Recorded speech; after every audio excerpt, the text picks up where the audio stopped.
Hello, everybody. Welcome to the fourth workshop of this series, Object-Oriented Creativity.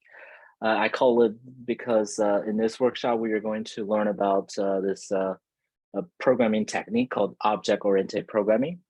And I've already heard one of you have taken a class in that, so I'd appreciate any sort of any extra information you'd like to add or to us. First, I'll start sharing my screen and I'm going to share my screen. Wait, yes. So yeah, that's processing.py that we were talking about earlier. Now, let me show you a couple of examples. So this is one sketch I did actually in a different platform on open frameworks, but the idea is the same in P5.js.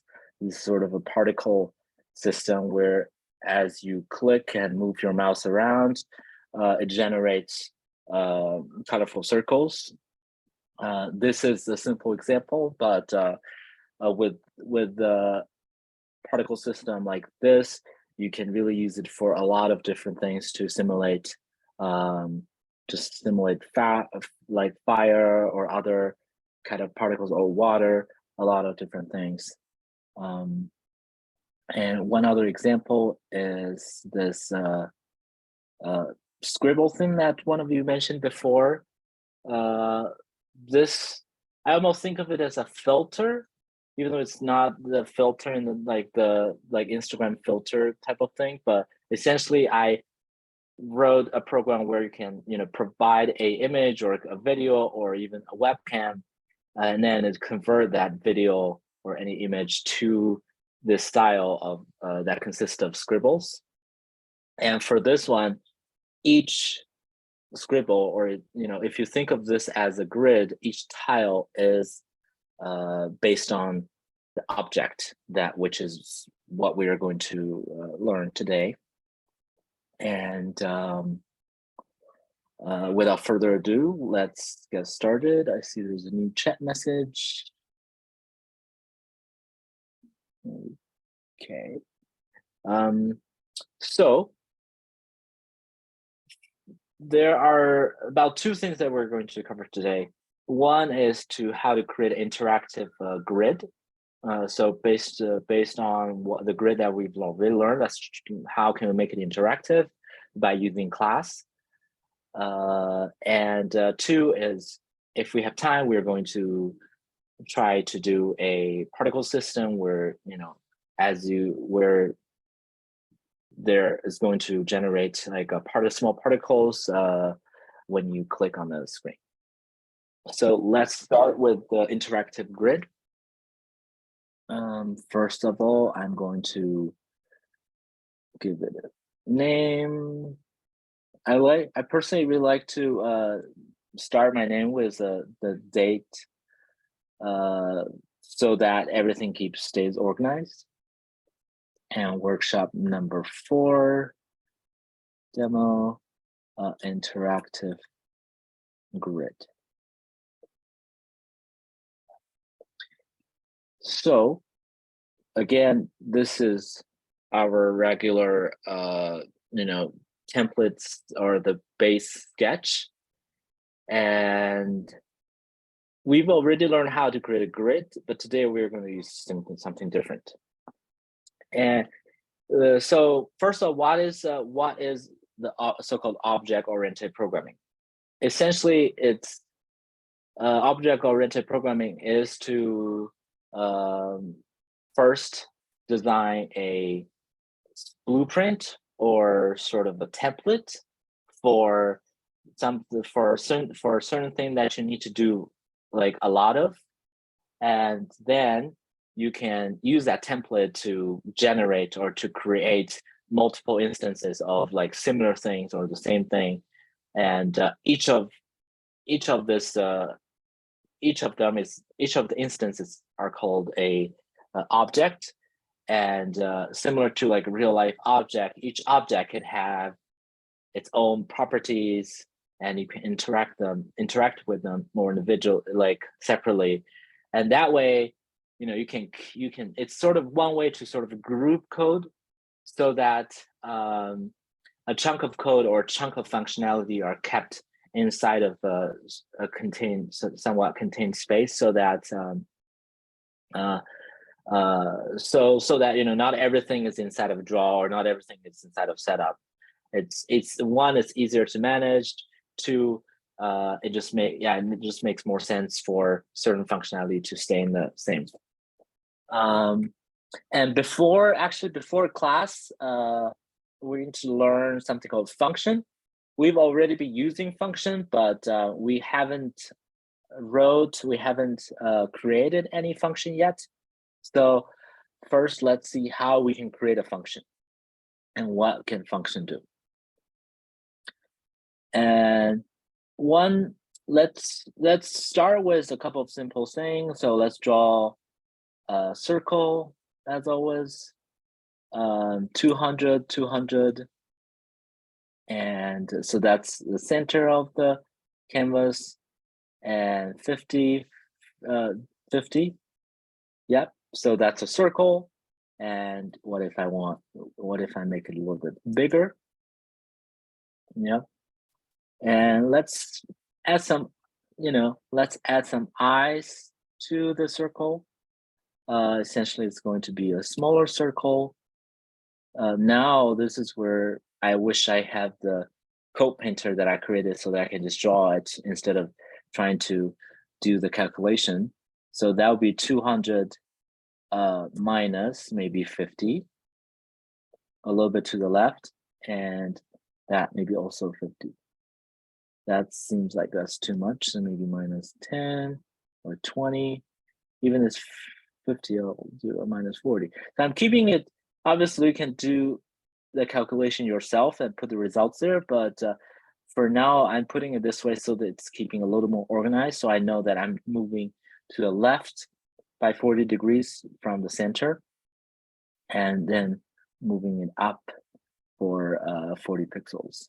So this time I can just change the minus to plus. Now we have sort of the eye.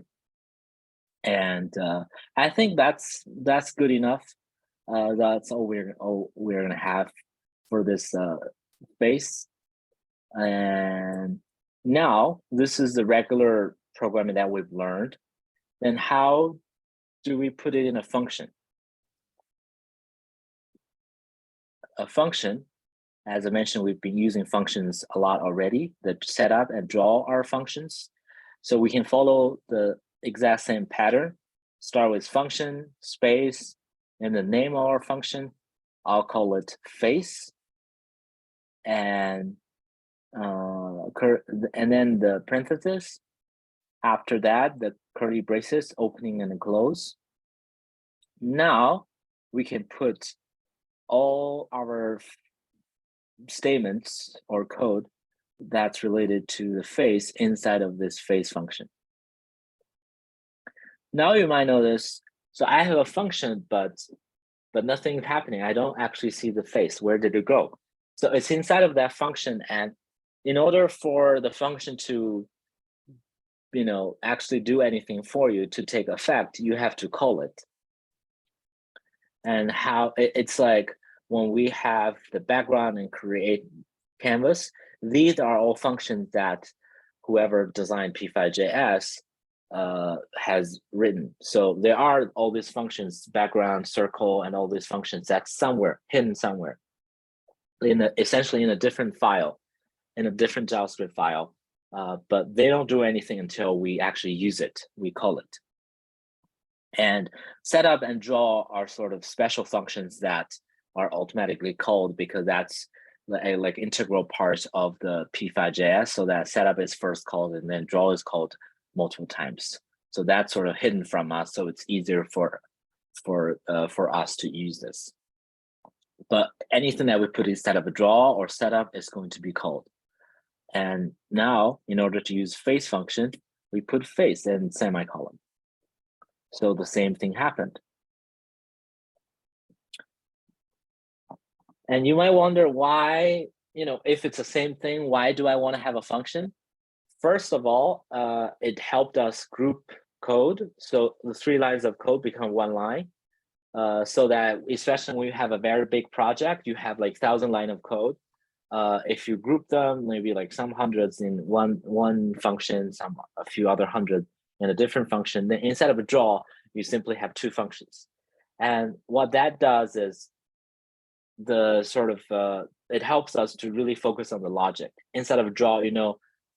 They're only very short amount of code, so the logic. Like if this happens, then do that. If that happens, then do something else, and then you can really focus on the logic there.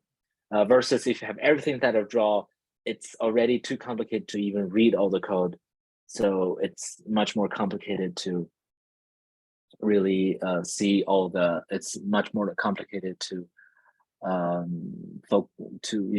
figure out the logic there. And one other thing you can do is with function, you can do multiple times. You can use the function multiple times. And if I use it the second time, it's just going to draw another face on top of the previous one. So we can't really, it doesn't really make a difference. But the true power is you can also provide, similar to background. We didn't just call background with nothing. We call background with a number. We call create canvas with 2 numbers. So you can actually provide specifications for the function, and then the function will do different things for you. So for face, one thing that we might want to change is the position. So instead of just always draw a face at the center, what we can do is to draw a face at X and Y location. And I realized, I should probably rename this. Draw a face.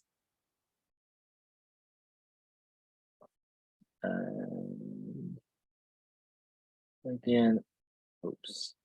Again, I'm doing this just so that later when you look at the code, it's a little easier so you can see all the different versions of code. So face with function. Yep. And now, so how do we add the different parameters?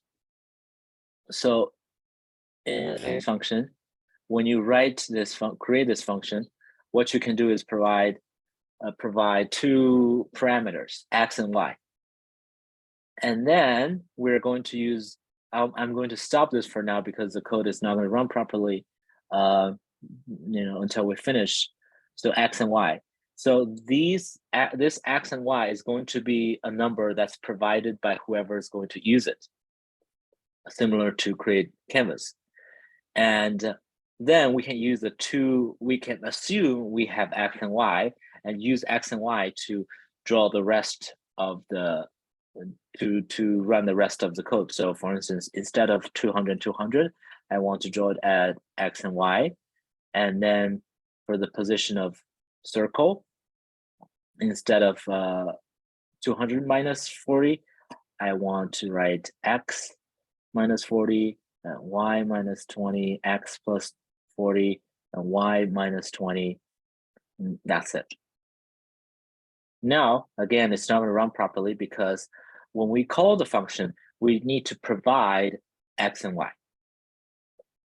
Now if you read the error message, you'll see it says circle was expecting.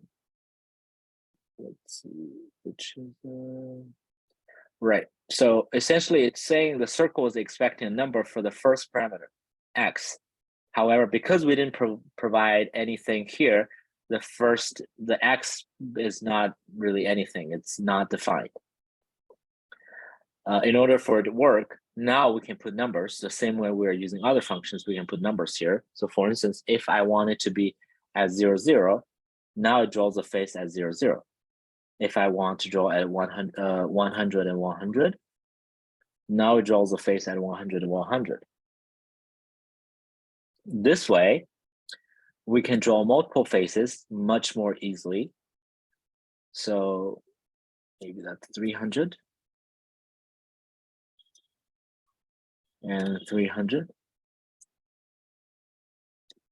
100. You see how now with less code, we can draw 4 faces.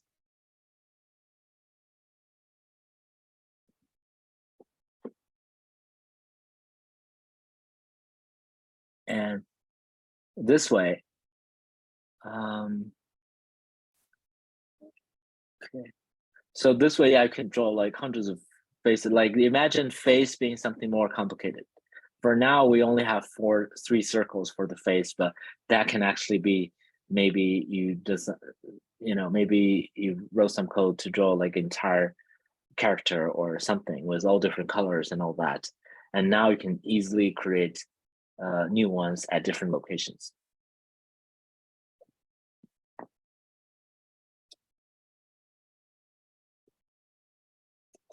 These parameters.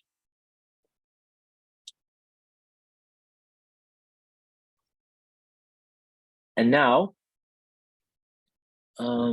that's just X and Y. That's just the location. How about the width and height? Let's create another one. What if I also want to change the width and height? W and H. So I'm adding even more parameters here.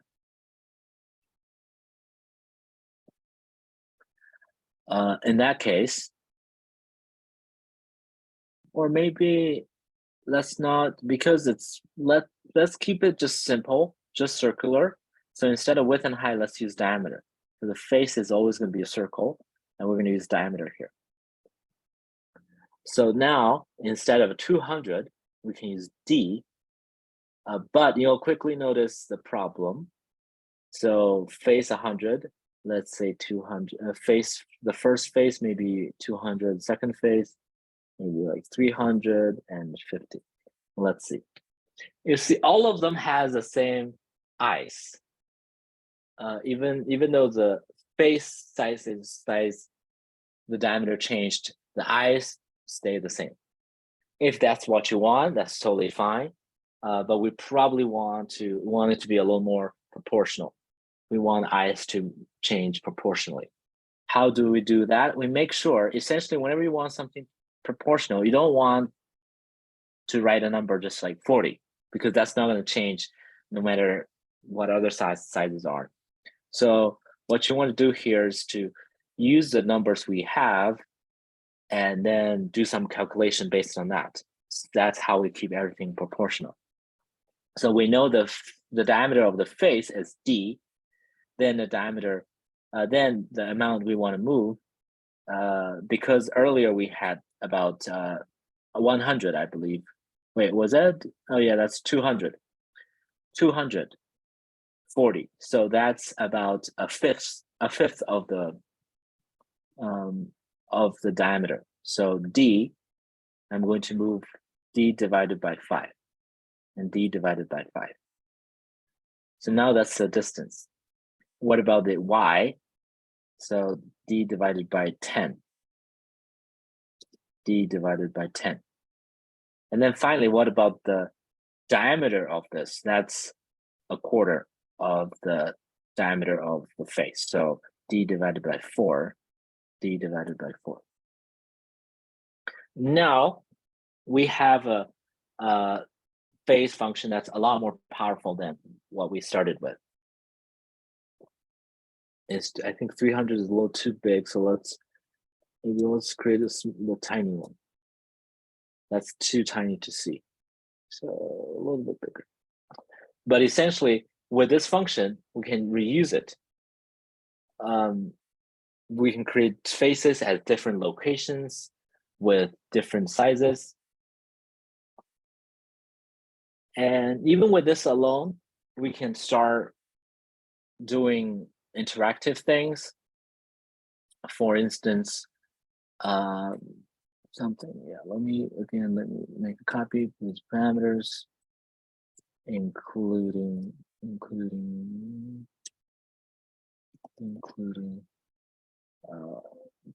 diameter.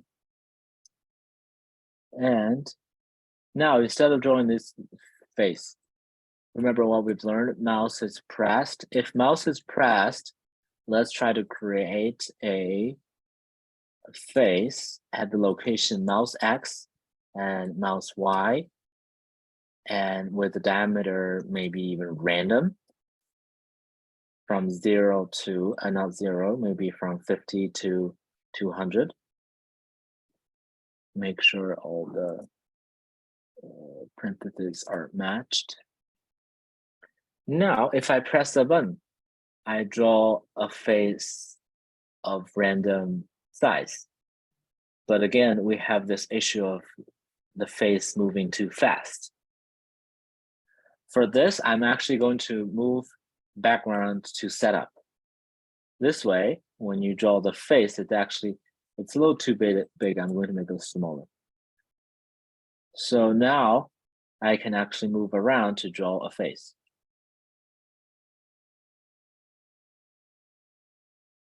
Oops. Let's see on the spot. So when you save, you want to press on the text editor section, and then I use shortcut to save.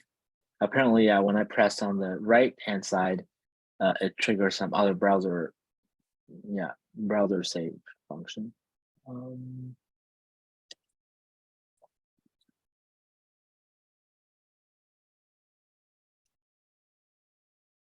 Click mouse to draw face. And now we can even add different colors. So every time mouse is pressed, I'm going to fill it with a random color. So random 255, comma, random 255, comma, random 255, and end. So now, as I move my mouse around, I actually draw a face with random color. I'll also add the stroke weight a little bit thicker. So now, here we go. This is how we can write reusable code. Instead of actually drawing all these faces, we just need to create one face function with 3 inputs, the X, Y, and D. And then simply by calling this function face, we can create multiple faces with different colors at different locations. And I'm going to make it slightly smaller. I'm going to draw another face with this face. Any questions?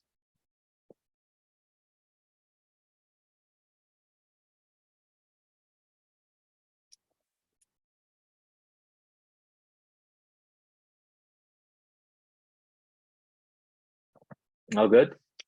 So that's with functions, and that's one way to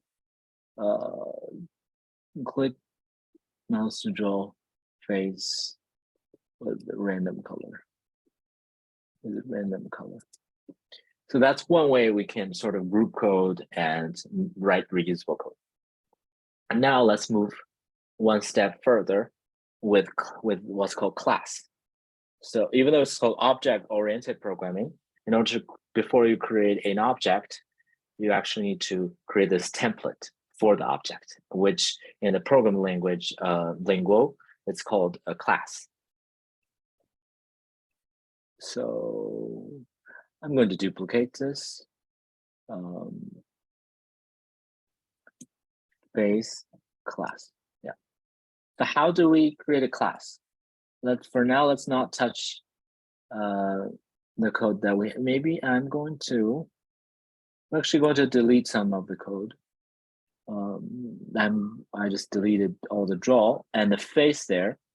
The face function there is I'm really just keeping there so that when we create the class, we can sort of reuse some of the code. So just leave them there for now for reference. When you create a class, you literally just type class. Again, I'm going to stop the sketch so that it doesn't run into errors, because as we type it's not going to be, the code isn't going to be complete. So class and face. This time, I'm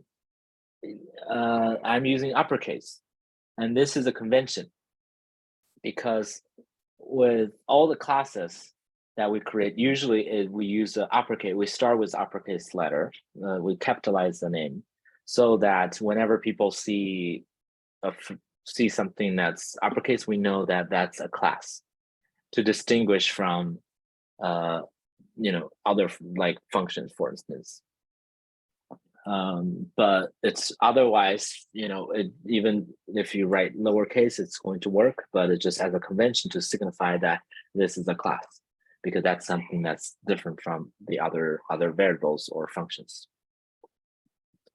And class, contrary to functions, is not followed by a parenthesis, because that's not how you provide any sort of information to a class. A class is a blueprint that simply start with face and then just a curly braces. But inside of a class, you can actually write multiple functions. And that's also one of the reasons why we learn how to write a function first, because we will need to be using functions inside of class. And one of the most important function is called a constructor. And for the constructor, you cannot use any other names. This, you have to type exact word with lowercase letters. And this is a function that construct this, whenever you create a new object, that's what it constructs the object. So that's how it initializes an object. And so what do we need to have to initialize? That's where it's very similar to the function that we just wrote. We will need 3 variables, the x, y, and d. This is whenever you create a face, you want to know the position and the diameter. Now, these are just numbers that's provided by the user or whoever is using this class. But we want to make sure these numbers needs to be associated with the class, or in other words, the object that's later is created. And now we need to use a special keyword called this.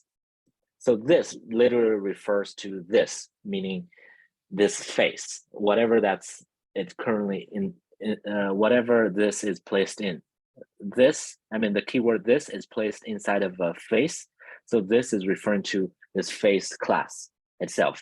When you create a new object, when you use this, use this template to create an object, this will refer to that object.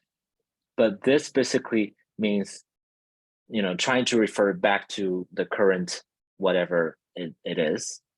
And we would write something like this x equals to x, this y equals to y, this d equals to d. What's happening here is we are storing a data that's provided to us to the current thing, whether it's an object. Essentially, it's going to be object. It's storing it inside of the object as part of the property of the object. So these are called properties. So we have these. Now we are going to write another function. So we have all this data, but now we need to actually draw or how do we actually display the face? Usually we use a function called display. Constructor, you have to use the exact same name. Display, that's just a name that I decided to use, and a lot of other people use. You can give it any name, so that this part is really up to you. And display. What is display? Display is a function that actually draw the face, that actually, that actually display that face. Now we can just copy the code inside of the face. I'm going to copy it from there and paste here and make sure the indentation is correct. Now we don't need this face function anymore. I just deleted the face function. And right now it's not going to work. Because instead of display, I mean, first of all, we only created a template. We haven't used it yet. And two, inside of display, we actually, there's actually more work we need to do. The X and Y, if you simply have a variable X and Y, it needs to be provided from the parentheses here, similar to the top. But we are not going to, we already provided when we create the face. So the way we use it is to use this keyword. So instead of X, we can write this.X. And now this is where the magic of object-oriented programming happens. It's from a different function, but it's associated both of the functions with face, the face class, and that's how you can access the same variable. So I'm going to do this shortcut. This.d, so I'm typing 2 lines at the same time. This.d, this.d. So I simply changed all the x to this.x, all the y to x.y, and all the d's to this.y and this.d. So now this should work once we create a class. So the class part is done for now. And all we need to do is to move to, there's a couple of things we need to do. One is to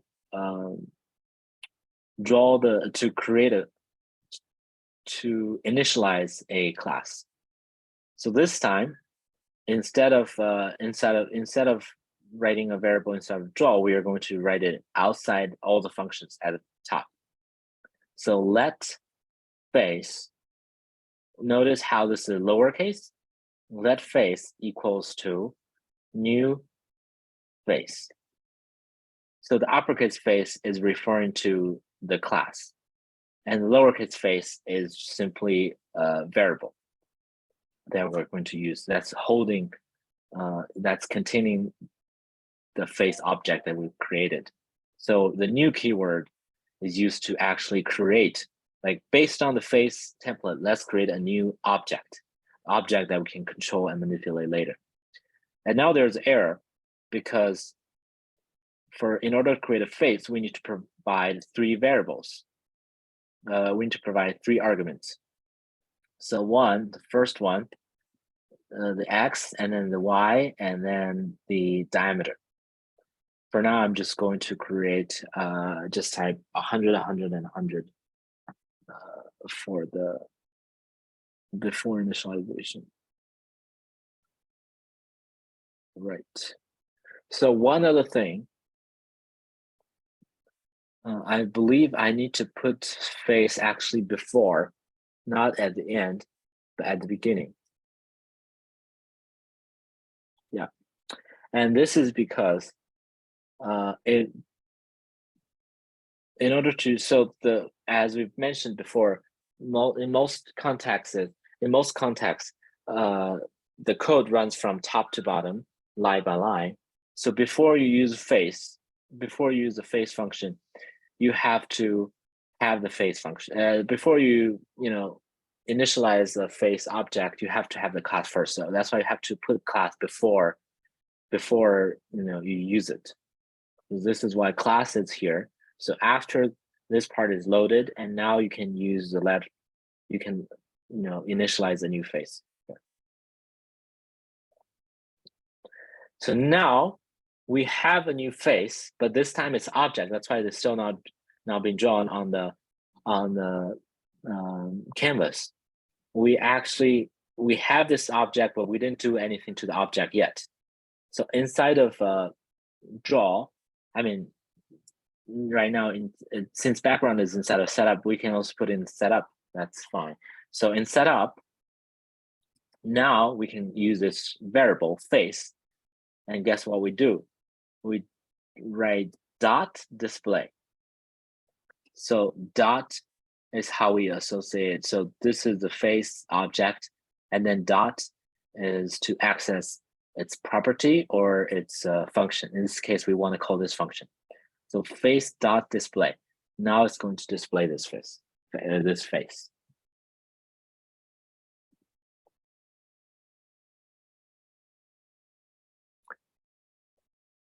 And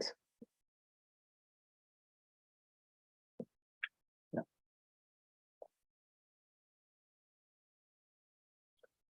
So now, some of the fun thing that we can do is that we can move the face around.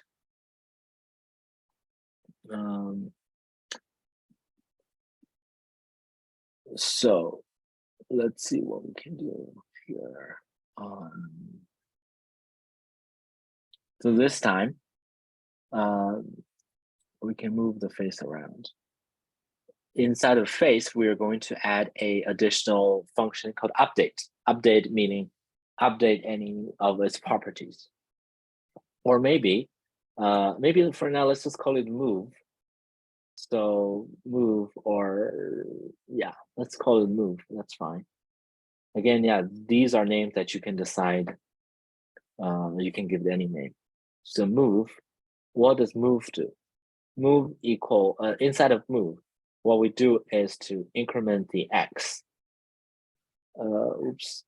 So x equals to this dot x plus 1. So there are multiple ways to write this. Again, because this is used very often, you can either write this x equal to this dot x plus 1, or you can also write something like this x equals to this x plus equals to 1. That means to increment by 1, or plus equals 2. That means increment by 2, by 3. Or if you are incrementing by 1, which is the most frequently used way, is to simply type this plus plus. I'm going to comment out the rest of the code. Yep. So that's what we have here.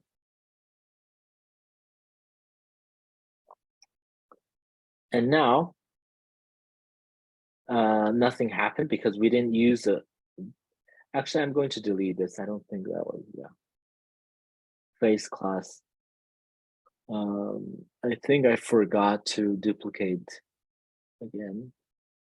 So I'm going to remove this part. Duplicate. Yeah. So face class, this one, yeah, I'll do the name later. Face class with movements. So back to the move. Nothing's happening yet because we did not provide a we did not call the move function. So before we display the face, we like to move it. This dot move. One other important thing is now, because if it's in setup, not this, sorry, face dot move. Because it's in setup, it's only going to run once. So that means it's only moving to the right by 1 pixel once. And I mean, that also happened before we actually able to see it. So this actually doesn't do anything. This is where we have to put the code inside of a draw. So including background, put this inside of draw. And now you see the face starts move.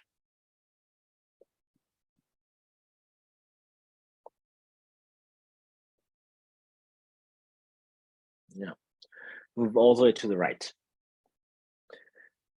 And similarly, we can also add this y plus plus, and it's going to move to the bottom right. Yeah. And that's for one face. And one other thing, I was originally planning for something else, but since we are here, I feel like let's do something a little bit different. sometimes, I like surprises and, I like to do things that's sort of unplanned. Let's try to make this face bounce around.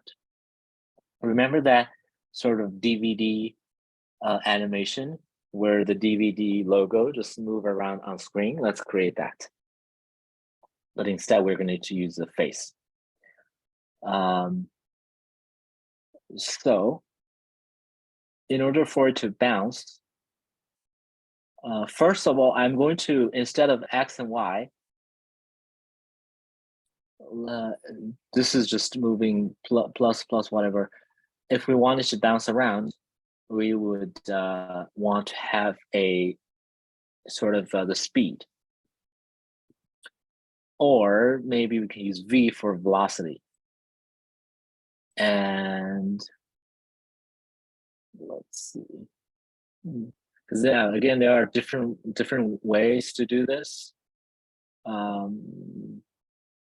Yeah, let's actually, let me introduce something else to you, which is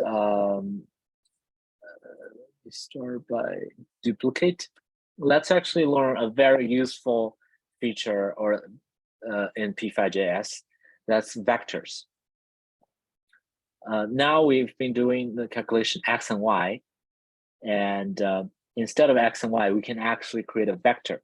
With a vector, when we need to do calculation, it's a lot easier when we do, calculation between vectors. And because of that, now instead of this dot x, I'm going to create something called this dot position. This dot position equals to, so that's one variable, but it will hold two values. And we have something called create vector. So similar to create canvas, now we have create vector. Instead of vector, now we can provide the x and y. Yeah. So now the position, just that one variable will hold both the x and y. And because of that, instead of this dot x, this dot y, now we have to write this dot position x, this dot position y. So I'm going to, again, do the shortcut, select all the this dot x and add position before x, and make sure all the y and position dot y. So now in order to access x, we need to type something like this dot position dot x and this position dot y. Be careful not to add position to the d, for the diameter is still this dot d. And similarly for the move, we also need to add position. Let's see what's wrong here. There's error.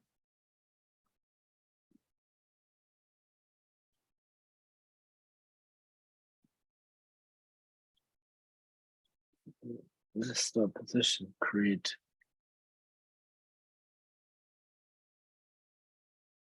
Something happened.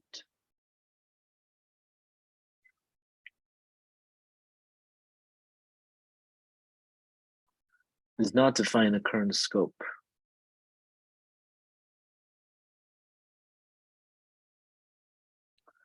I see.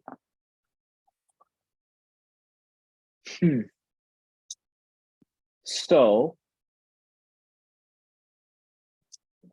I think in this case, let me do a quick test just to make sure that I think this is what happens when you do things that's not planned. But we solved the problem. So instead of, in this case, it's the reason is a little slightly more complicated, but I'll try my best to explain. So instead of face equal to new face inside of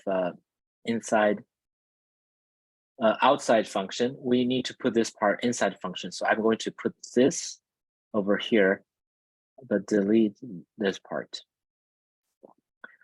First, I'll explain what's happening here. Let face is initializing this variable face. And right now the face is undefined. This doesn't have any information inside. But inside of the setup, we are having face equal to new face. And this is where we're initializing the class or the object. We're creating the object. And the reason why it did not work when it's outside is, where was it? Is because we use this function called create vector. And create vector is part of P5.js. And one thing we didn't mention is everything that's part of P5.js, you have to use it inside of a setup or inside of a draw. Outside setup or draw, you can't write anything that's you can't write P5.js code. And that's why, even though the class is right here, when you initialize it, you have to initialize it inside because I use create vector. And yeah, for the exact, yeah, for sort of more in-depth reason, that's a little complicated, but basically what we need to know is whenever we use any kind of a create vector, that's one thing you can find inside of P5.js reference. Anything that's part of P5.js, we can only use it inside of a setup or draw, or there are other functions like key pressed or mouse clicked, other functions that's part of P5.js, but you cannot use it outside. That's the reason. But anyway, for now, we just created the exact same thing, but we are using vector. So that's going to be something, it's not working. Can you say a little more about which part is not working or what kind of error message is that you have? I think it says that I need to put a number in the circle because the circle was expecting number for the first method. For a number, which function is expecting a number? The circle after the display. Yeah, here. The circle. Yeah. Yeah. So all the circles, the three ones. All the circles. So did you change this .x to this POS, this position.x? And do you have this position here? Yeah, I mean, I think I made a typo or something. I think, yeah, your audio is indeed not great, so it's a little hard for me to hear exactly what you were saying, but yeah. But I hope that helped. But just essentially, if that's, you know, if there's like, it's saying this is not defined or something is missing, that you need to go back to the position. So first, make sure inside of constructor, you have this dot position, and also make sure this dot position equals to create vector and everything is correct. And create vector and the X and Y, also make sure you actually have X and Y. And when you create face over here, you have to provide the X and Y. And that's how sort of you go back step by step to see if there's anything missing. And let me know if it's still not working. If it's still not working, maybe you can try to type, you know, maybe you can copy paste any of the error messages, or you can type, explain it in the chat, and I'll take a look. So far, is it working for everyone else? So far, so good. Yeah, I've seen, yeah, I saw thumbs up. Thank you.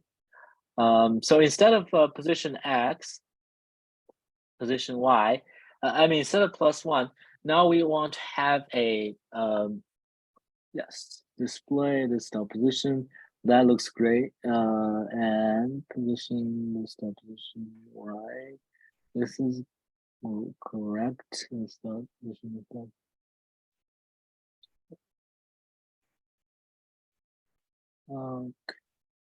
I don't know. Display. That all, yeah, that looks correct. So this section looks correct. Maybe one thing, you know what? One thing you can do is to share the editor link. You just, you know, share the entire link so that, yeah, so that we can open it over here on my side. That's actually one great thing about the web editor. So without sharing screen, we can do some debugging there. Yeah. So now let's take a look together. So face constructor, all that create vector, this D move. One thing that I noticed is here, you also need to move, change the position here. So instead of dot position, it needs to be dot X and dot Y. So there's still something missing. This position is undefined. This dot position.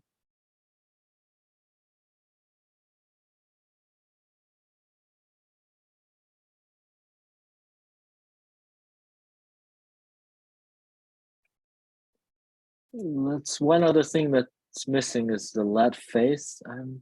I don't think that's where the problem is, but I'll add that. This dot position is undefined. Which line is it talking about? So if you open this part, you can see this is, I think it's talking about line 10. All right. Again, it's saying this position is not defined.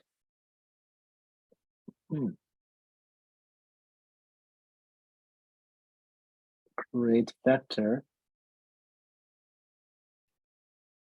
That's weird. Let me comment this out. Now it said this position. We're definitely missing something. Class face, constructor XYD, create vector. It's constructor, not construction. Oh, okay. And yeah, and this is also, yeah, this is where it's really important to type the exact right word, because when it's a different word, it's not recognized. So for the constructor, it has to be the exact word. And because the constructor is not the correct word, so this part is never run. So that's why position was never created. Okay. Yeah. Thank you. Yeah. Great. So back to my sketch. So this is moving. So let's create initialize a vector, a velocity. So this dot v, maybe I'll move the diameter at the top. So it's velocity. What do we want the velocity to be? Again, it needs to be a vector, but we can create a random velocity. Constructor, similar to setup, constructor only runs once. So when you initialize it, it runs this. So once you create a random speed, it will stay there. So speed, let's start with a random speed. So maybe random 1 and random 1. I think by default, yeah, you pretty much don't need to put 1 because that's the default behavior anyway. But what happens here is I create a speed, a velocity vector, and random x and y, and the x, y are both random 1. So it's a number from 0 to 1. Now inside of move, instead of plus plus, instead of all this, we're going to add this position. I believe it has a function called add, and we can add the velocity. So add velocity to the position, that's how we move it. You see how now every time I refresh, it goes to a different direction. And to avoid a speed that's too slow, I'm going to, instead of 1, which start from 0, I'll use random 1 and 2.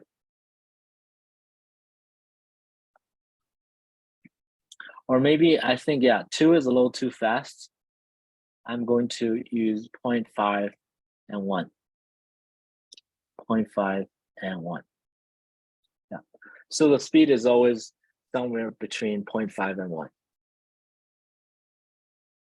Oh, I realized that it's always going to the right side. So the speed can should be able to be negative. So in that case, I'm going to generate a speed from -1 to +1.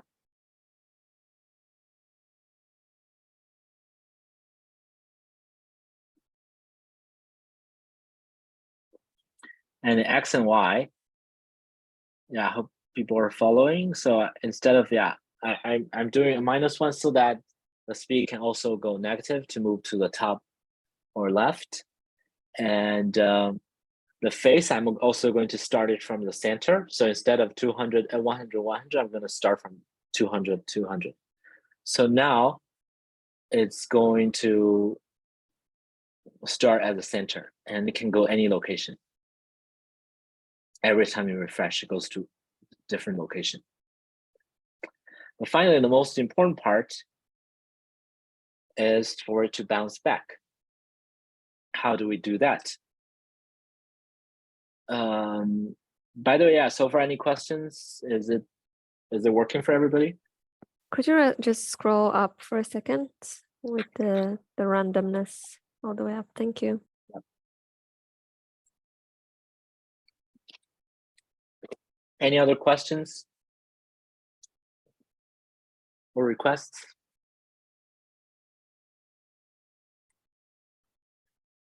Okay, so just quickly going through this, we initialized yes. So LED face. This is how you initialize a variable. And in the past, what we've been doing is we write let something inside of a draw. And the thing with let is, let a variable. This is how you initialize a variable. But when you put it outside the function, this is going to be what's called a global variable. That means if I initialize it here, it doesn't matter before face or after face. In this case, as long as it's outside, what happens is if you initialize it here, you can access it both inside of a setup and draw. So you're using the face here in setup and also face inside of a draw. If, for instance, if I initialize it inside of here, this is just initialization. You can also write in it let face equals to just put everything in one line, or you can do it in separate lines. But in this case, you see how it's complaining. Inside of reference, it's saying on line 28, which is this line, face is not defined. That's because when you define the face inside of a setup, it's only accessible within setup. It's not accessible inside of draw. That's why we want to put it outside face, outside functions. That way, it's accessible in all different functions. You might notice, like, without the let face, it still works. And this is actually because of some historical reason. That's because in the past, I'll try to be brief.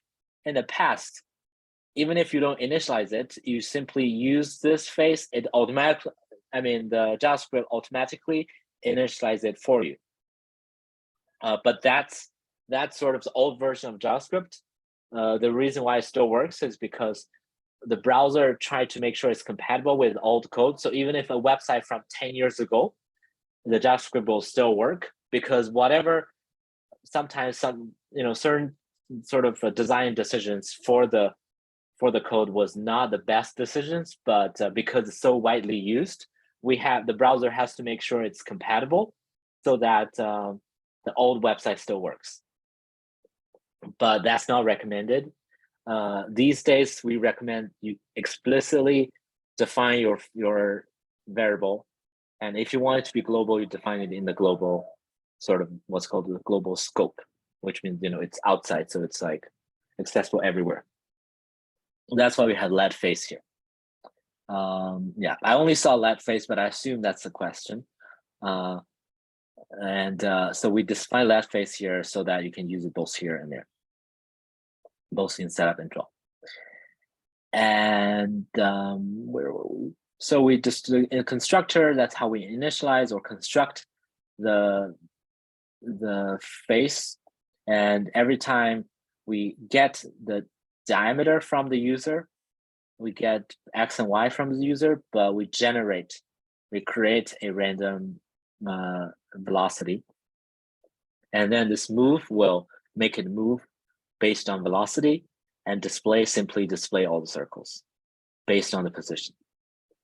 So inside of a draw, first we make sure it moves, and then it displays. Yeah, that's two-step. Move means it will just change the numbers, the positions, and then actually display it. And that's how we get this. But now how do we bounce? That we can add a new function inside a face called check edges. Again, this can be called anything, edge detection or anything, but I decided to call it check edges. One other convention, by the way, is that function, because function usually performs some task, some sort of task. So it does something. That's why for function, we usually use a verb or a phrasal verb for the name. So check edge, because that's what it does. But for a class, because it's a template, and then later we create objects, so it's usually a noun. So we are creating a face. We can't create a check edges.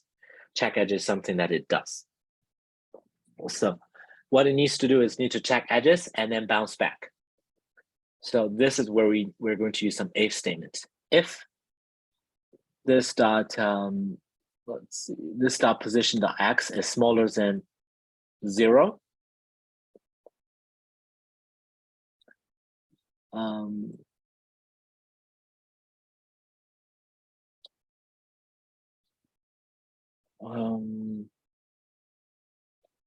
let's see.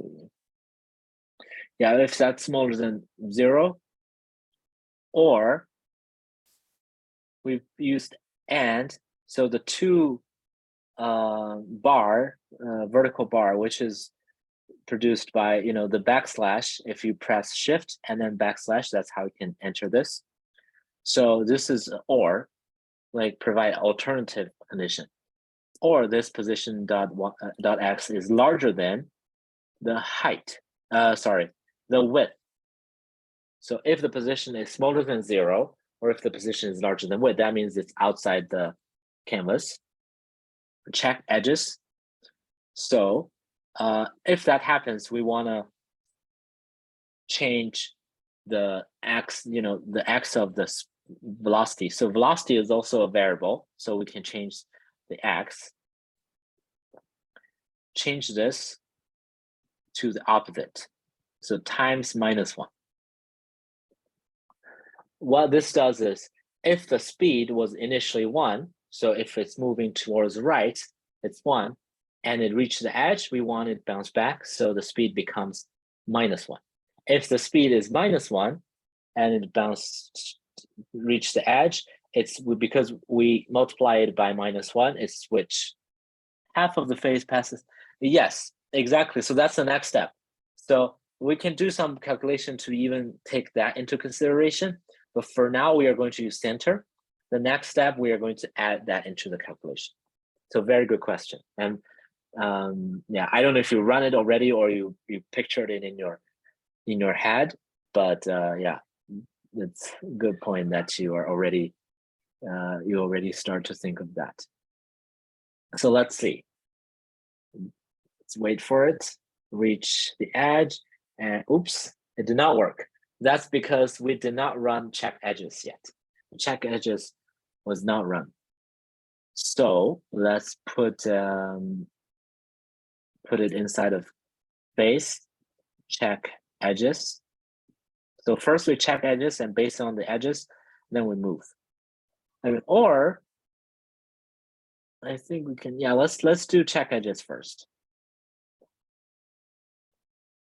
Maybe we'll go to the center. Now it bounced back, but just the X. So we need to add the Y. I believe I forgot to save multiple versions. The last time was movement.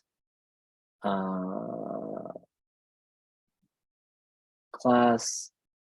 Yeah, since I think I sort of losing track. Just a second. I like to have the the sample code, keeping it organized. I think what I'm going to do is to remove check edges. So I'm going to remove check edges, remove it here, and move movements with vectors.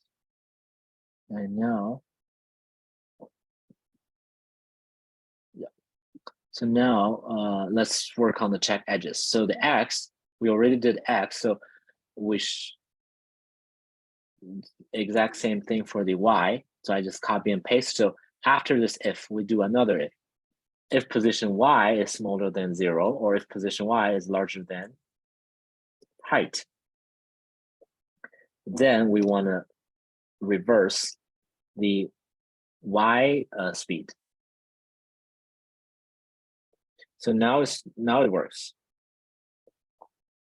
One thing that was mentioned already is that it goes over the face passes the edge. How do we avoid that? We need to refine our calculation. So instead of this dot x smaller than 0, to take into consideration of the diameter, that would be this dot position smaller than this dot diameter divided by 2, because that's just the radius, that's half of it. Again, we're going to stop as we work on it. So smaller than diameter divided by 2, or larger than,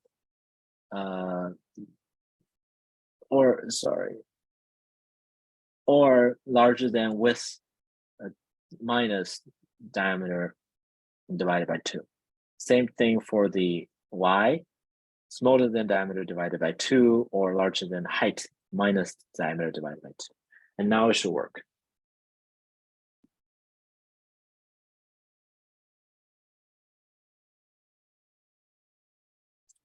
Yes, now every time you run this, we have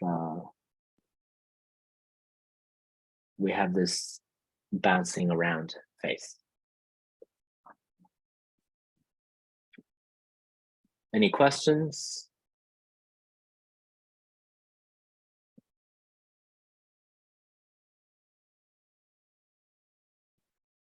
And again, what we did is we created one face. You can do the same without the functions, but now we can do it without the object-oriented programming. But now we can create multiple of them, and each of them sort of manage its own. So instead of one face, we can create another one. So face 2, and maybe of a different size, maybe 50. And I'm going to copy everything. So face 2, face 2, face 2. So now I have 2 faces that bounces around. And you can have 100 of them. So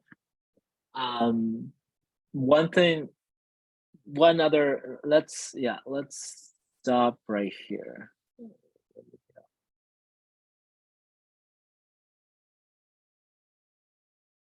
I keep forgetting creating new duplicated sketches.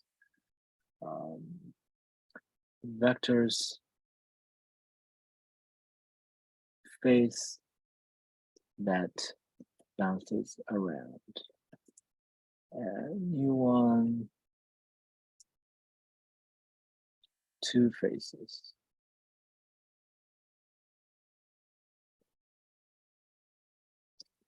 That bounces around. Why did face 2 show without the oh yes.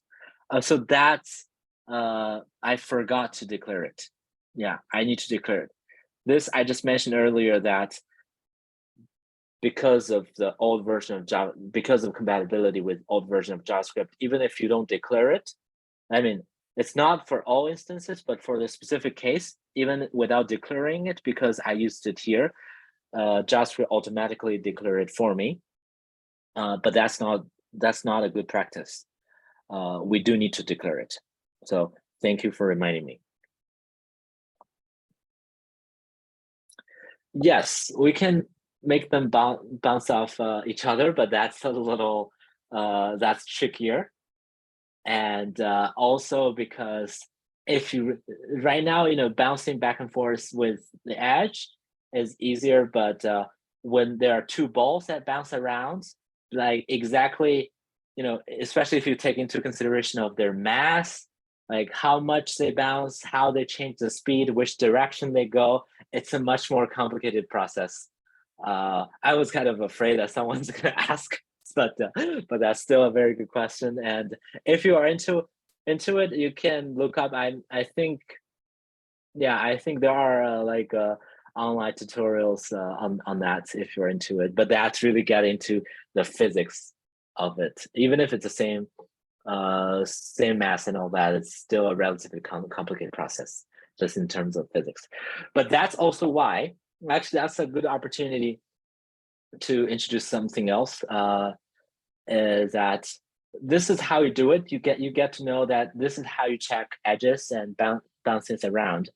But when you actually need to simulate very complicated physics, like you don't want to do it yourself. There are physicians who did that, and there are other programmers, there are other dedicated programmers who did that for you.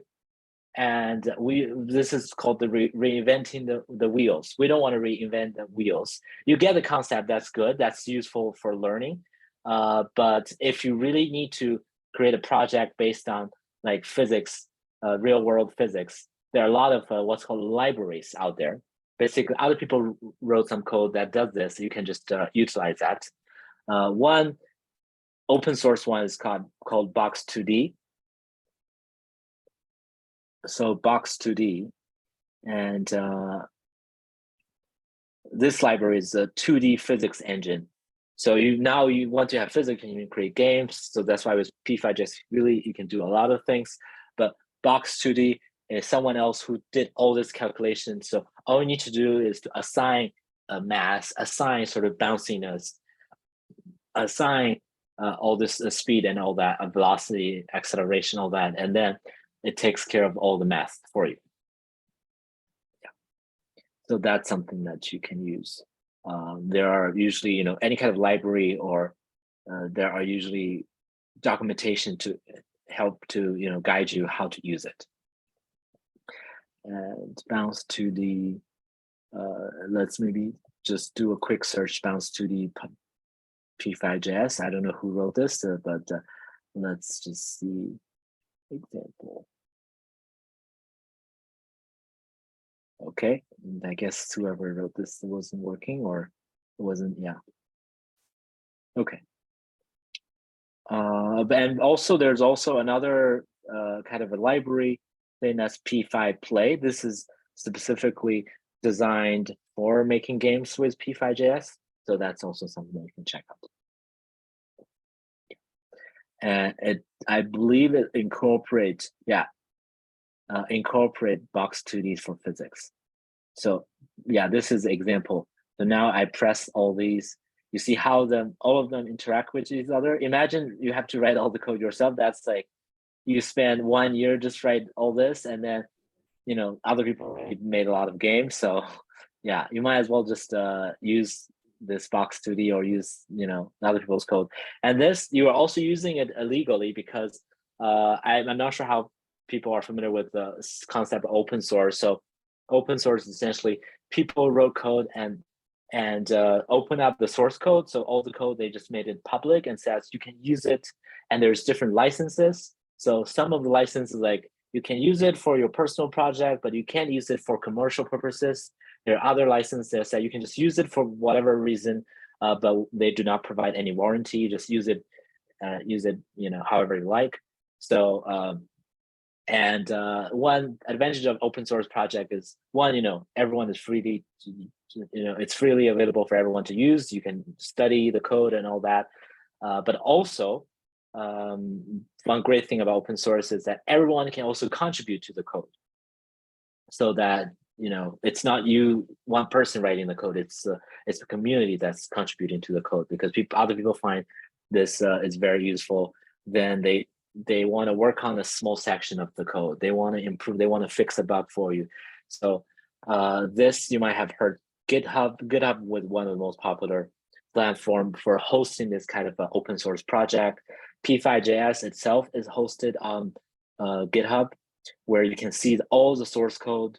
If you make an improvement, you can submit a request as I made the improvement. Do you want to accept it? And then whoever's managing that can accept it to become part of it. So even you can become part of the P5JS, contributor community.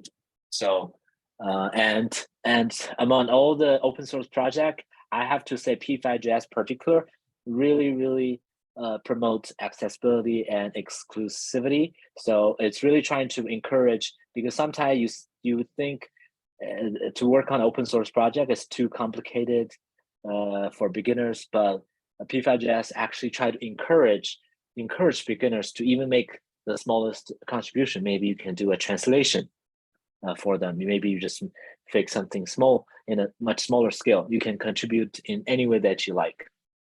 So that, again, you can check out the GitHub, the P5JS GitHub page. Yeah, and there are also fellowships every year, and different kind of programs where you can participate and get involved. Yeah. So let's get back to this. I think this is going a little bit over time.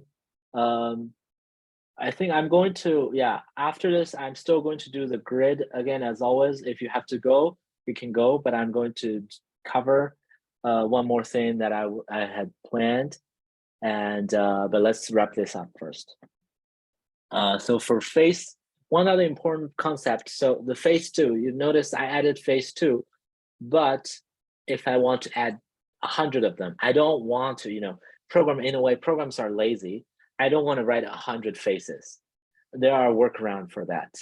And how do we do that? We can create what's called an array. An array essentially is like a special type of kind of data structure or a variable that holds multiple items. Similar to vector, how vector, create a vector, the vector holds 2 values, x and y.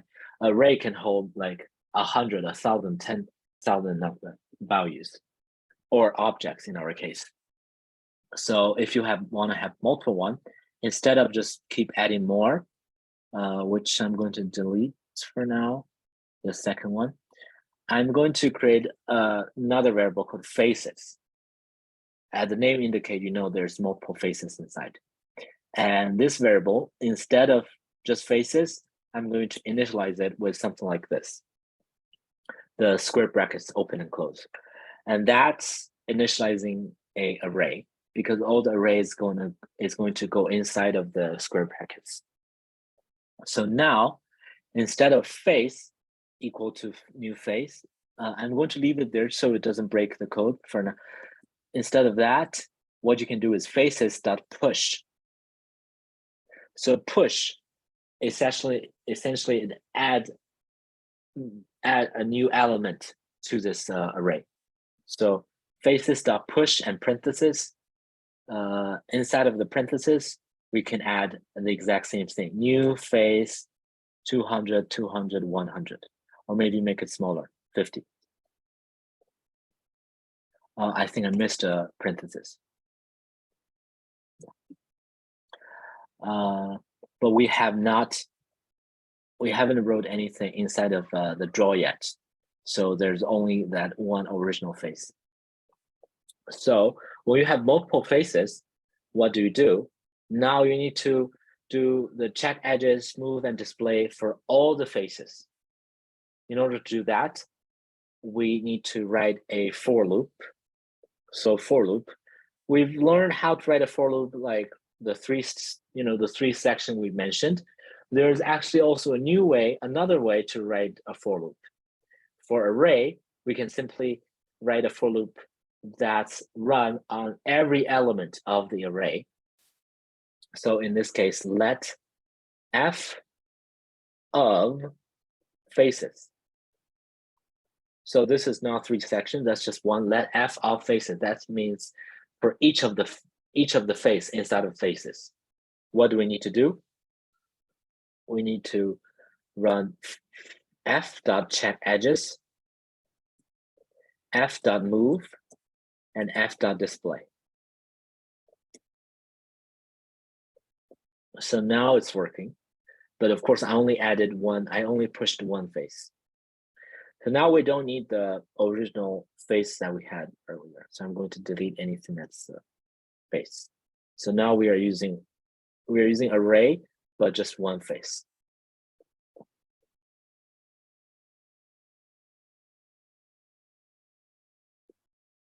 One bouncing face in the array. Okay, let's create another one. So now create a multiple one. How do we create a multiple one? Again, we can use a for loop. Actually, before we use a for loop, instead of the fixed position, we can also create a random position. Yeah, actually, you can use a random position, but I think I'm only going to do a random size. Random size, maybe 50 to 100. Actually, why not? Yeah, let's do random location as well. So the reason why I was a little concerned is when we have a random location, we also need to make sure that it's within the range, because yeah, for instance, we don't want something like this to happen where it gets stuck on the edge. We want to make sure when it's created, it is the location is within, it's sort of the face is within the range of it's not sort of overlapping with the edge, is what I'm trying to say. So since the largest diameter is 100, so maybe I'll write something. I'll just use 100 to 200. So somewhere in the center, like in the middle. Yeah. Again, it's a random. Oops, let me stay on page. I press the wrong button. Yeah. So every time it's a random one. Now let's create a multiple one.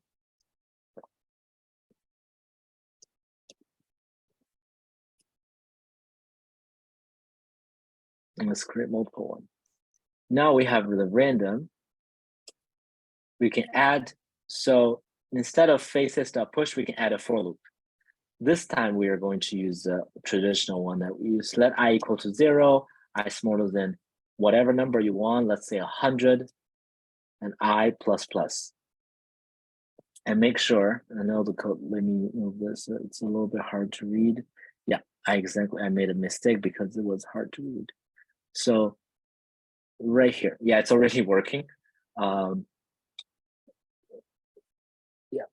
so when you, essentially I put a for loop, put faces.push inside a for loop. What happens is it's going to run faces.push for 100 times. So it's adding 100 faces at different random location. And then instead of draw, we don't need to do anything because we wrote it so that it says for every face inside of faces, it's going to do all of this. And there we go. We have 100 different faces.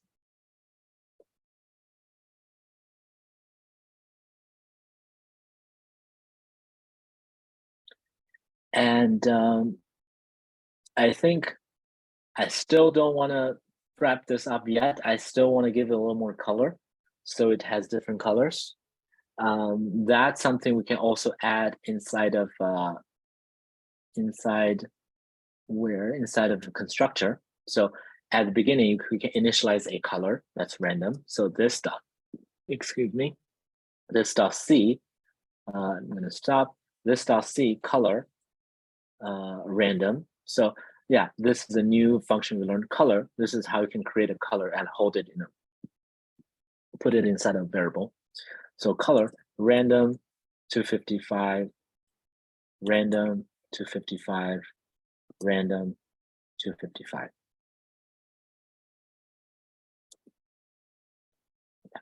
So we create a color.c, but we did not use it.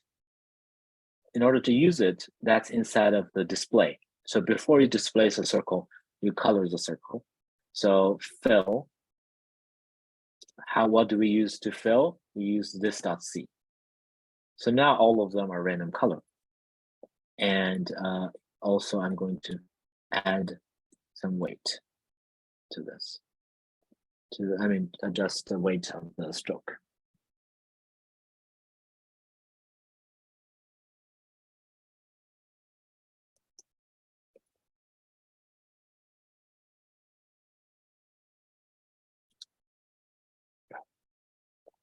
Now it's a little more interesting.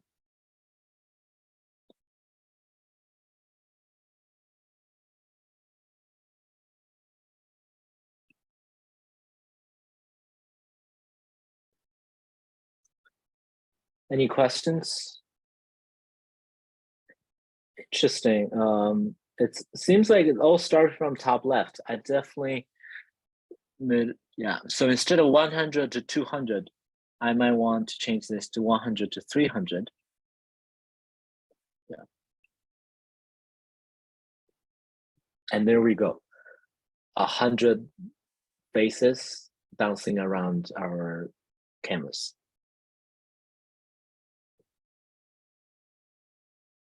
Any questions before we move on to the interactive grid?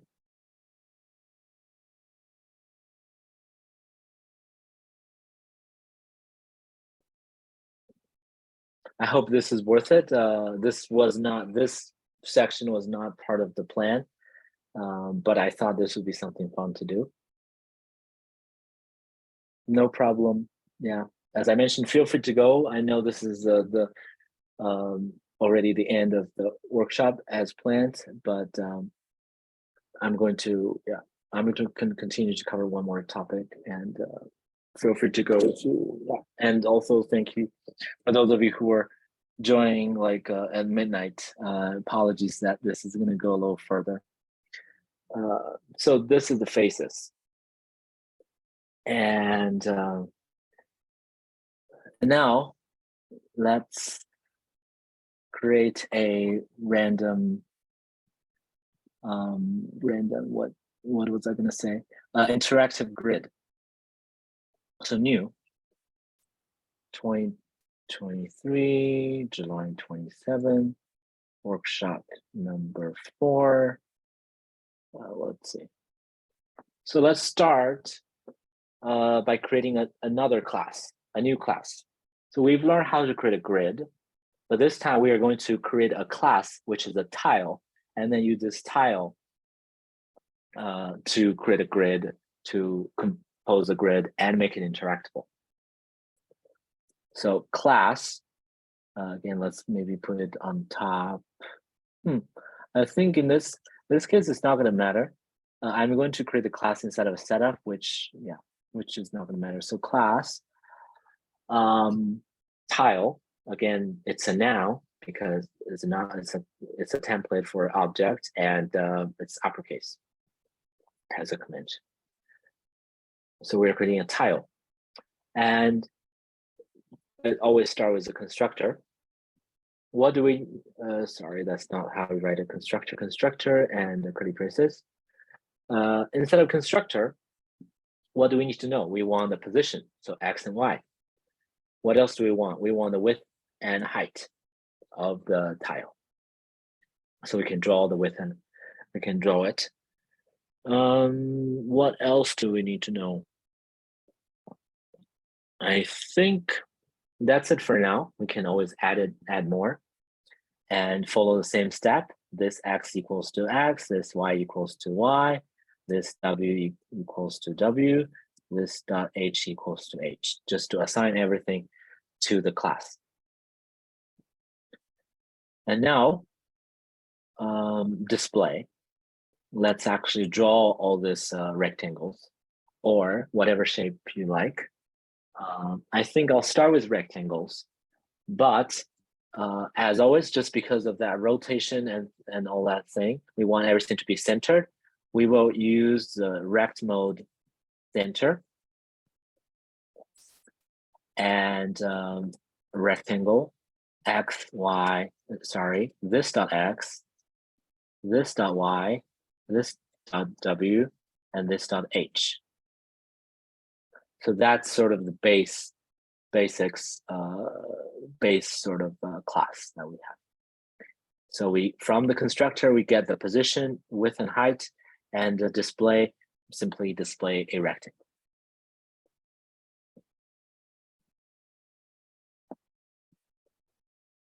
Now, before setup, we need to define a array like we did earlier, that tiles equals to the two brackets, empty array essentially. And instead of setup, we like to create a grid of tiles. In that case, we need to know similarly, we want to know like the number of columns, number of, I think we can do them here, number of columns, let's start with 10, number of rows, start with 10, and then calculate the width and height of the tile. Tile, maybe just simpler, W. Well, let's make it more explicit. So with variable names, usually you need to balance between the length of the name and the descriptiveness of the name. You usually want the name to be descriptive. You don't want just to name everything A, B, C, D, E, F, G, and then tomorrow you'd forget what they stand for.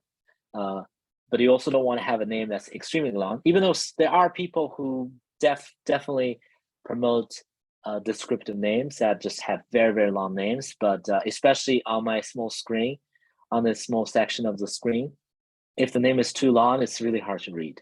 But you do want to make sure it's somewhat descriptive that you understand what it does. So this is referring to the width of the tile. So tile width, that will be a calculation, width divided by columns, and let tile height equals to height divided by height divided by rows. And now we can create our good old for loop. Let row equals to 0, and row smaller than number of rows, and r++. And inside of that for loop, we write a column for loop, c equals to 0, c smaller than column, c++. And now, instead of directly calling the tile function, the tile class, I'm going to calculate the number first, again, just to keep the code more readable. I'll calculate the x, which is the current column number times tile width, column number plus 0.5. Remember, if you want to get the center, you need to move it by half of the width. And let y equals to row plus 0.5 times tile height. So we have x and y. We already know the width and height. Now we can create a new tile. So tiles dot push. And inside of a push, we write new tile. And inside of a tile, we provide x, y, and tile width and tile height. So demo grid of tiles with class. So I'll give you a little bit of time for you to type everything out. So far, we are writing all this code, but it's not running yet. And as you are typing, I'm also going to add a little more information. So usually when you are working on a project, coding project, especially with something like P5.js that's so visual, what you want to do is to always have some kind of a visual that you can refer to know whether you are writing your code whether you made any mistake or not. And because it really doesn't cost anything for it to run, so whenever you have some code, you want to run it and see if there's anything breaks. If anything breaks, you can then quickly fix that. I'm actually not showing a good example because I'm writing all this code, but we can't actually see anything there. That's because I know that, I mean, I'm quite confident that I'm doing this correctly. But in general, what you should do is try to write code so that it shows up, so that it's easier for you to recognize any bugs. And so I'm going to keep going. So now we created all these tiles, and you see how when we create those tiles, we specify the X and Y. So now once they're created, we don't need to worry about the row or the columns anymore. The only thing we need to do is to display each and every tile.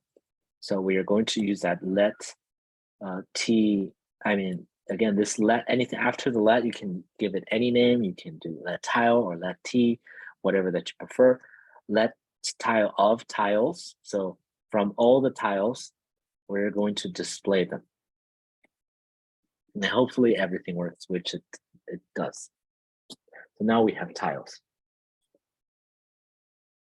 I'm going to duplicate this. Everyone's following so far. I know I was typing a little bit fast when I created this these tiles.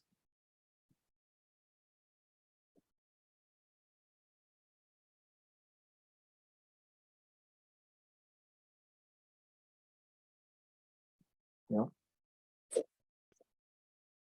And now, since they're all objects, now we can define a certain interaction, and it's going to happen on its own, and it's going to happen sort of individually.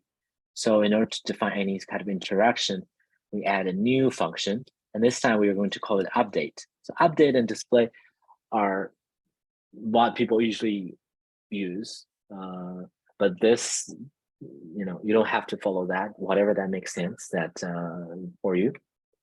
So usually for update, we put any sort of interaction or any sort of changes that happens within each frame.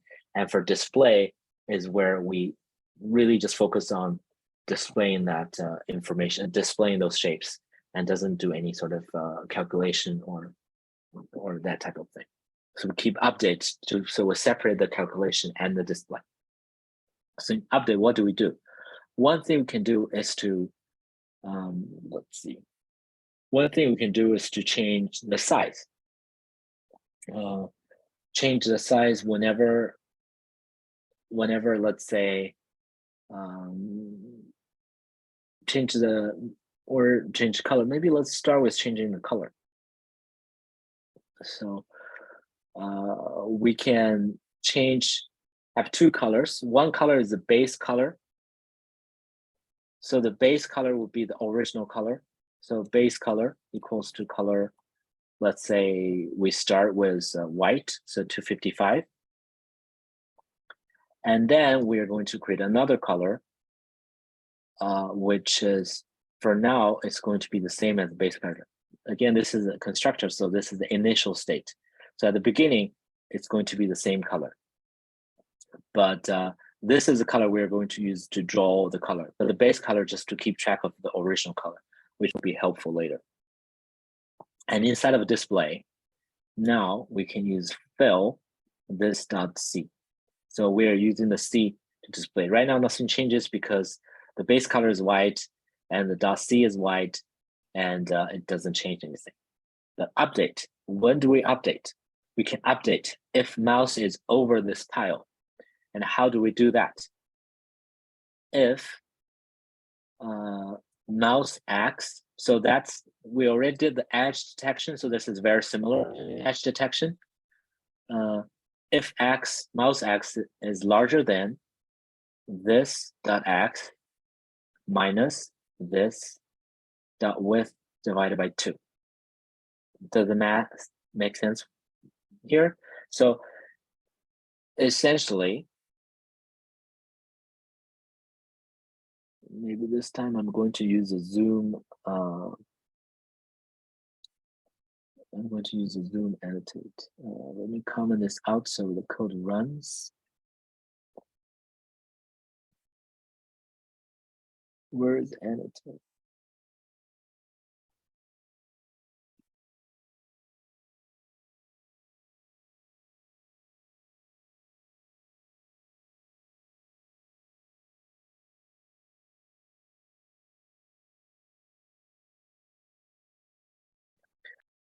I should probably use a different color. And then this is the width and height. In order to, if we want to know whether, now there's a mouse position right here. We want to know whether the mouse is inside of the tile or outside. We want to make sure that mouse X is smaller than this part. So this point, the top left corner is X minus half of the width. And the top right corner is X, or basically this right edge is X plus half of the width. And say similarly for H, for the height, this part is Y minus half of the width, half of the height. And the bottom part is Y plus half of the height. So let's put that into practice. So if mouse X larger than X minus width and a half of the width, and this time it's and, because all the condition has to meet. It has to be between all four edges. And mouse X is smaller than this dot X plus this dot width divided by 2. And mouse Y is smaller than this dot Y minus half of the height. And mouse Y has to be larger than this dot Y plus, wait, I think I made a mistake here. Mouse Y needs to be larger than this and smaller than this dot Y, this dot H divided by 2. So these four conditions combined make sure that the mouse is inside of the tile. And when that happens, we like to change the color. We change the current color. This dot C equals to, let's say maybe black, which is going to be 0. So now, again, forgot to run this update. So tile.update inside of the draw. So now as I move around, I'm filling those circles, those squares. So you can fill all the squares. Bottom one. So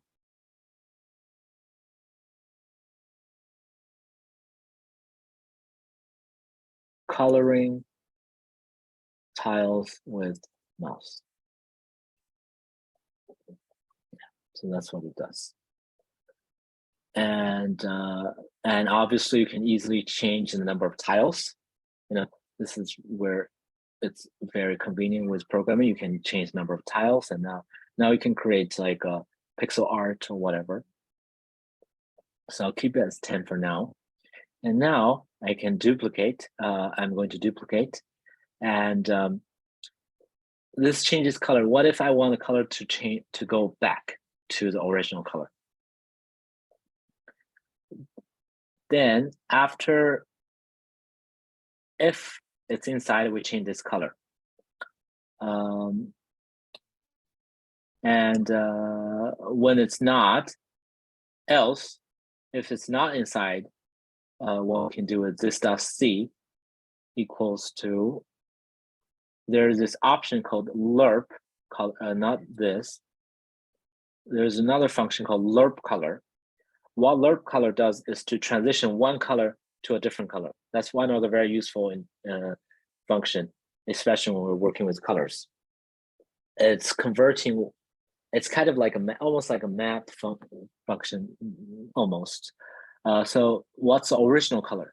The original color is this dot C. what's the color that you're trying to, you know, turn into. That's the base color. So I'm trying to change. What I'm trying to do, let me also remove the annotate. What I'm trying to do, why is this base color do not exist? Maybe I just need to, oh yeah, I forgot to add a comma. So this dot C, comma, and this dot base color, comma. And then we can add any number from 0 to 1. Like how much do we want to change to that color? I think that might be helpful to show you what the exactly lerp color does. So lerp color convert one color to another. For instance, the first one from that's the orange color, and then the 2 that's the purple color. And with the lerp color function, you can change from one color to another color by a certain percentage. So 0.33, it changed it to this color, and 0.66 changed to another color. So this essentially what it does here is to make the current color closer to the base color. So go back to white by a certain percentage. So 20%, so 0.2. But this is, remember, update inside of draw. So it's going to happen every frame. So every frame is going to get a little bit closer. And let's take a look and see what happens here. So now as I move around, the color, it looks like there's a trace, because right now it's black, but as soon as I move to another tile, it leaves a trace because that black color is slowly transitioning into the white color.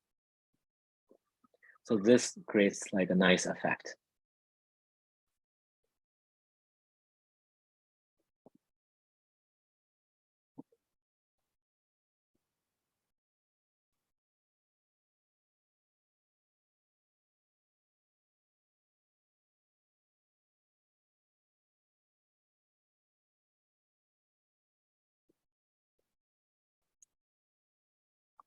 For now, I'm going to call it interactive grid.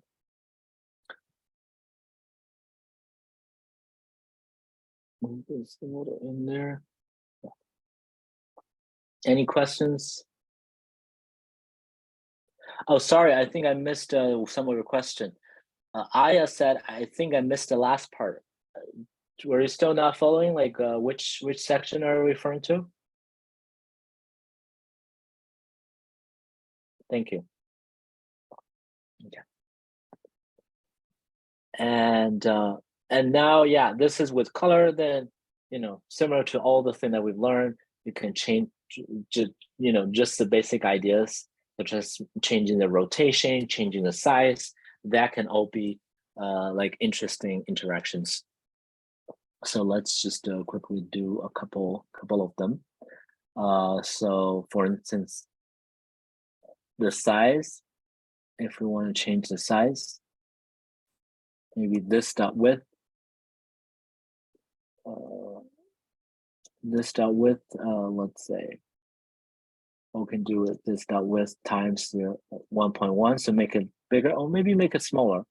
Maybe it makes sense to make it smaller, 0.1, 0.9 maybe, so 90%, and H as well. Right, I forgot to put this inside of only if mouse is there. Yeah, only if the mouse is there is getting smaller. See how as I move around, the color changes, it also gets smaller. And that's already pretty fun interaction. And you see how it's, yeah. And the smaller it gets, the harder it is to get inside of the tile. So yeah, so that's why stop at some point, you have to get inside the tile.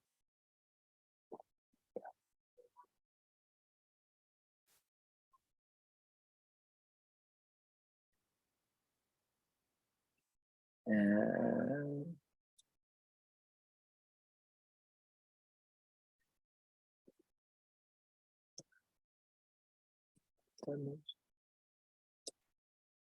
And let's do one more thing.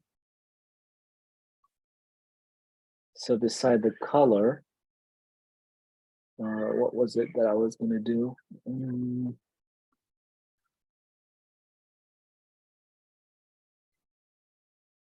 Let's add some color. So instead of just black and white, let's add more color.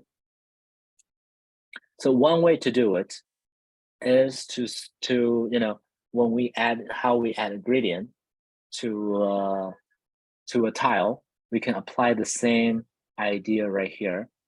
So for instance, whenever the base color, we can keep it the same as white, but the other colors that we lerp, so right now, whenever mouse is over, the color that's created is black. But instead of black, we can create a color based on the position, based on the X and Y position.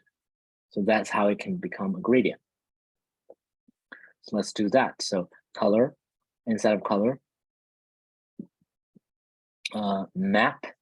We want to map a sine function, sine x, which is -1 to +1, 0 to 255. So, and then copy and paste this map to RGB, all three colors. And again, right now, oops, I think, right, not X. It needs to be this dot X. Even I miss this sometimes. This dot X. Now it's just going to be, again, RGB the same. So it's only going to be black and white, some kind of gray. But we can change that by adding a different, factor for each color. So now as you move around, you see how it's colorful. Circle. Yeah, everywhere that you go, it's a different color.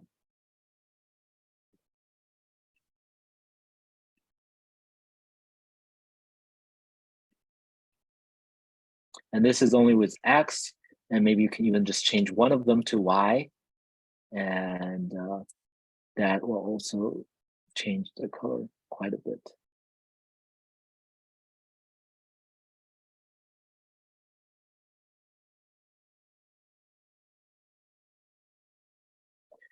Any questions?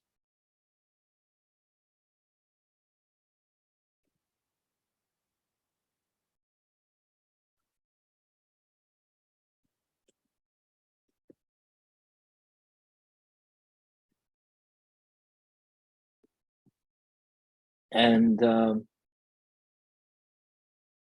think that's pretty much it. Can the squares keep the new color? So yes, it totally can.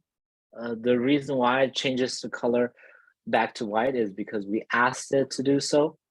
One thing we did was to, whenever this section, this is where you can add a note. This is when mouse is inside a tile, and the L section is when mouse is outside the tile. So when mouse is outside the tile, what happens is we change the color slowly from the current color, that colorful thing, to the base, which is white.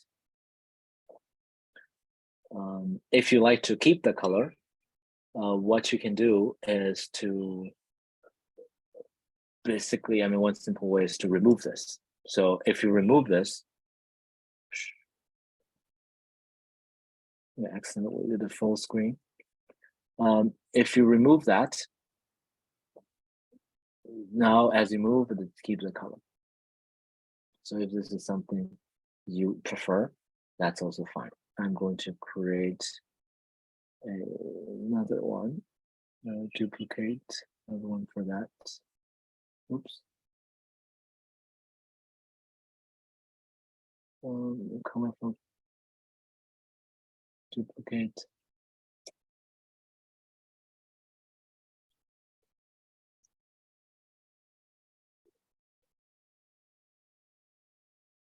Colors. So where was it?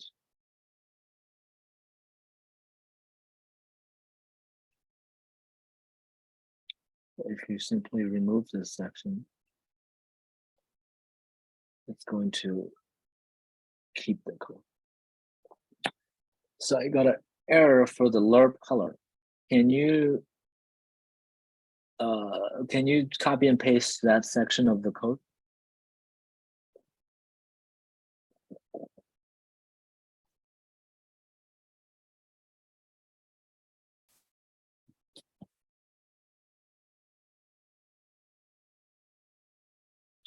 So LERP this dot C, this dot base color.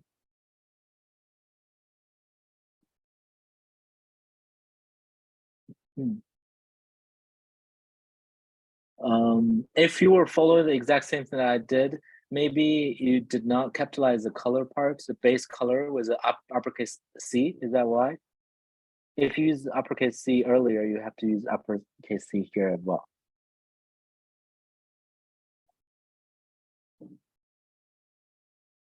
No, I think I have it correct. I don't know what's the error for.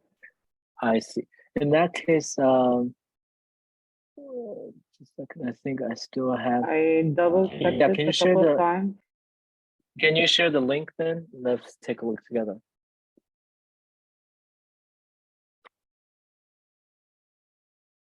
Thank you. Copy. So now if I run this, it says C2 is not defined. And let's look for where the line is. This is where it's almost there where it's not very clear. So 49, yeah. So 49, which is exactly a LERP.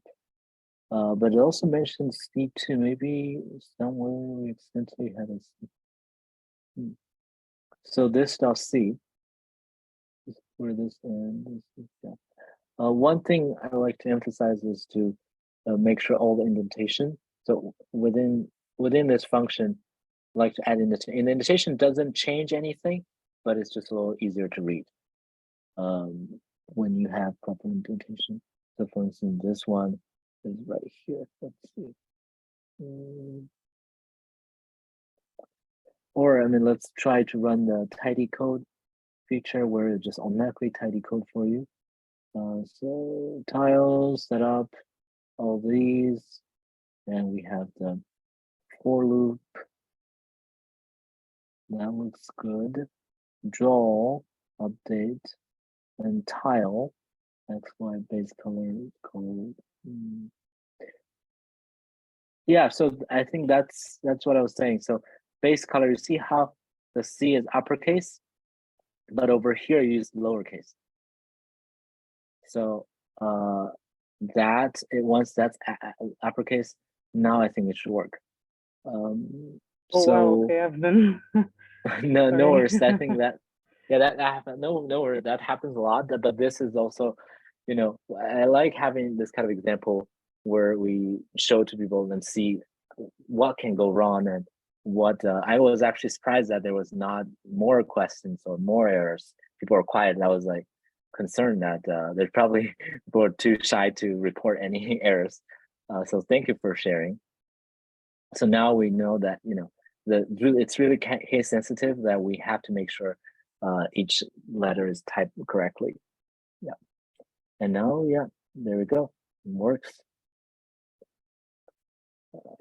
Leave this page. So I think that's pretty much it. I'll have 5 more minutes to talk about something else. But any other questions regarding the 2 different type of sketches that we created today? Oh, good. Yep. And so, oh, good. Thank you.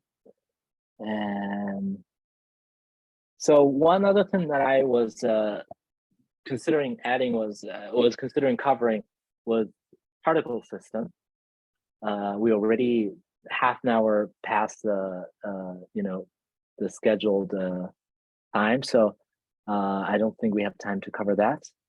but I do have code inside of in the collection, and this particle system thing, it's a pretty sort of standard or common way to create, this kind of particles. But when I was teaching this workshop for the first time, I was struggling with ideas, so I opened ChatGPT and asked ChatGPT to generate some sketches. And usually, people talk about how you have to give like very specific parameters or ask very specific questions. That's what ChatGPT is good at. But I was actually pretty surprised with the kind of result I get by asking a very general question, because I was just asking, what's a fun example for object-oriented programming in creative coding in P5.js? So it's a pretty general question. So I was quite pleasantly surprised with the results. So it created a particle system where the circles move around, and yeah, just keep generating more particles. And another very similar one, this one, you press it, it's almost like small fireworks. That's pretty nice. So I think this is one scenario that ChatGPT can be useful, where if you have an idea and with this, I think there are basically, yeah, when after generating, the least it does is that it give you an example where you can study and see, oh, how did ChatGPT do it? Even though what ChatGPT does essentially is from thousands, millions of other code that other people has written. But some of the sketches that ChatGPT created, I was like, oh, I never think about writing code that way. So that I actually can learn a lot just by reading the code that ChatGPT does. And also, I think one other thing that ChatGPT can be very useful is to answer some of the questions. If there's error on code, you can send it, put it in ChatGPT, and ChatGPT can usually spot the errors fairly quickly, or explaining what error message means, or just asking a question: how do I use a circle function? How do I write a for loop? It's in my experience, it seems to be a lot more efficient than Google and just searching and reading other people's posts. So just a short sort of short sort of conversation about ChatGPT. So that's something you can incorporate ChatGPT into the learning.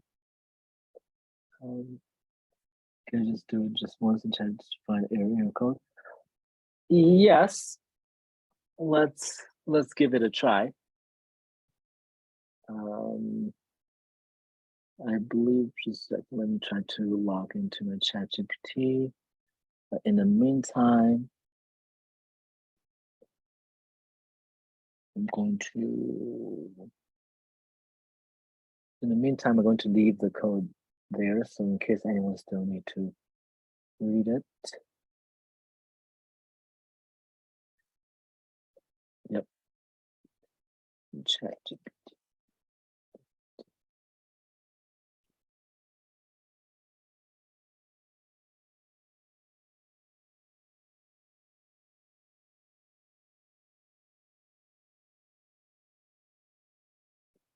I'm just trying to log in.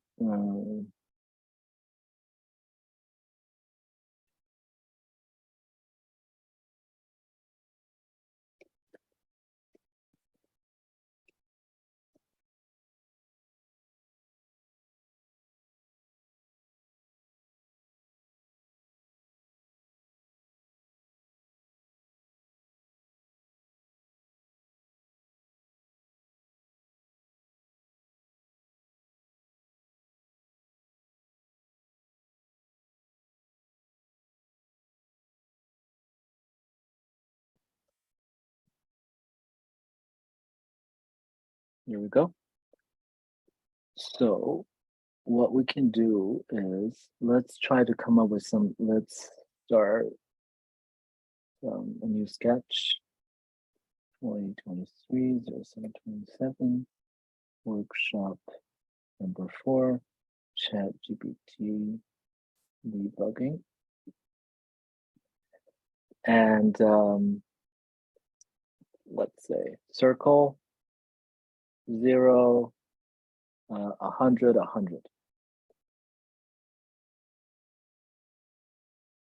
So in this case, what you see is that it says circle is expecting at least 3 arguments, but receive only 2. Let's say you're like, what are arguments? I have no idea what this is.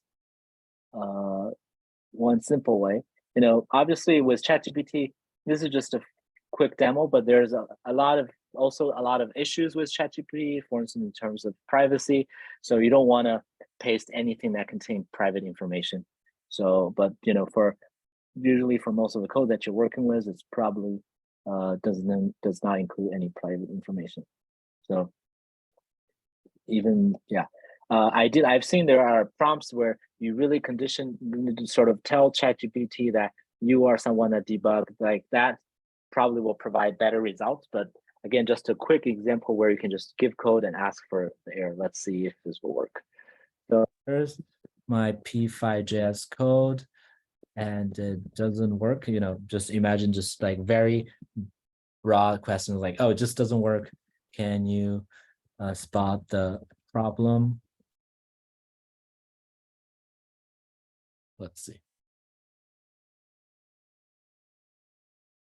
You see, it says, yes, I spot the problem. The issue is circle function in the draw, and it requires at least 3 arguments, the x coordinate, y coordinate, and diameter of the circle. Here's the code. So edit 50. So the 3rd argument is the diameter of the circle. In this correct code, this blah, blah, blah, blah, with a diameter of 50. So basically it solved this problem, give you the correct code explaining what the problem is and why they're doing it. Let's see if let's try with another example. Just say let diameter equals to 100 and diameter or maybe I think that's fine. The diameter equals to 100. In this case, let's try to have a typo. So diameter, and let's see what happens. What about this?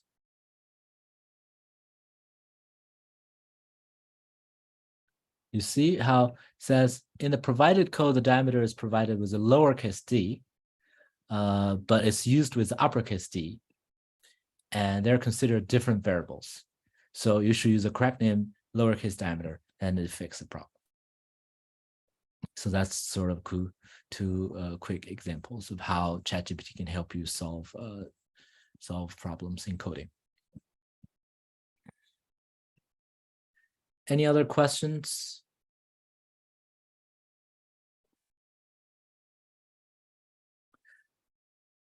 Let me open chat in case anyone put questions there.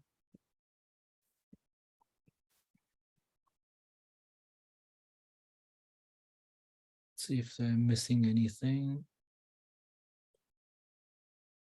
Yes. So